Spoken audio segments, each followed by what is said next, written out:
சமூக வலைத்தளங்கள்ல அவரோட இளையராஜாவோட சிம்போனிக்கு நீங்க வந்து எழுதி கொடுத்ததாக ஒரு தகவல் ஓடிது. அது குறித்து அவர் வீடியோ வந்து வெளியிட்டிருந்தாரு. உண்மையில அங்க என்னதான் நடந்துச்சு அதை பத்தி கொஞ்சம் விளக்கு. நான் அவருக்கு சிம்பனிலாம் எழுதி தரல, நான் அவருக்கு ஹெல்ப்பும் பண்ணலை.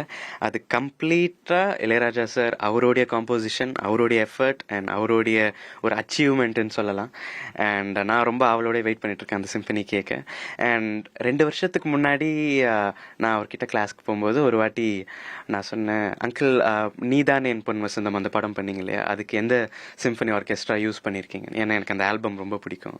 ஸோ அப்போ நான் கேட்டேன். அப்போ அவர் சொன்னார், ஏன் நீ சிம்பனி பண்ண போறியா லிடியன்னு சொன்னார். அப்போ நான் சொன்னேன், நான் பயந்துட்டு சொன்னேன், இல்லை அங்கிள். அப்போ அவர் சொன்னார், இல்லை நீ இல்லைன்னா சொல்லக்கூடாது, நீயும் சிம்பனி பண்ணுவேன், அது ப்ராப்பராக கற்றுக்கிட்டு நீ பண்ணணும், அண்ட் உங்கள் வீட்டில் அவார்டெல்லாம் வாங்கி ஃபுல்லாக வைக்கணும்னு சொன்னார். ஸோ அந்த வார்த்தை எனக்கு ரொம்ப மோட்டிவேட்டிங்காக இருந்துச்சு, நல்லா என்கரேஜிங்காக இருந்துச்சு.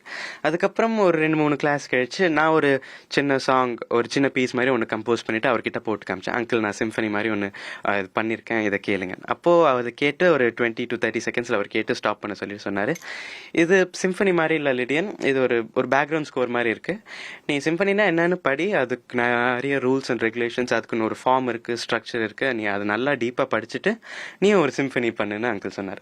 ஸோ அந்த 2 வருஷத்துக்கு முன்னாடி அவர் அதை சொல்லலைன்னா நான் இன்னைக்கு சிம்பனி பண்ணியிருக்க மாட்டேன். ஸோ அவர் தப்பான மாஸ்டராக இருந்திருந்தாருன்னா அப்போ நல்லா என்னை என்கரேஜ் பண்ணி ஓகே இந்த மாதிரியே பண்ணுன்னு சொல்லியிருப்பார். ஆனால் அவர் கரெக்டான மாஸ்டர், அதனால தான் நீ பண்ணுறதுல தப்பு இருக்குது அண்ட் அதை திருத்திக்கோ, அது ப்ராப்பராக படிச்சுட்டு இன்னும் கரெக்டாக பண்ணுன்னு அவர் என்னை என்கரேஜ் பண்ணியிருக்கார். ஸோ அதுக்கு நான் அவருக்கு தலை வணங்குறேன். அண்ட் அது அவரோட பிளெஸிங்ஸ். இப்போ நான் இந்த சிம்பனி பண்ணி முடிச்சிருக்கேன்னா. Sathyabama institute of science and technology, Chennai and Sriperumbudur.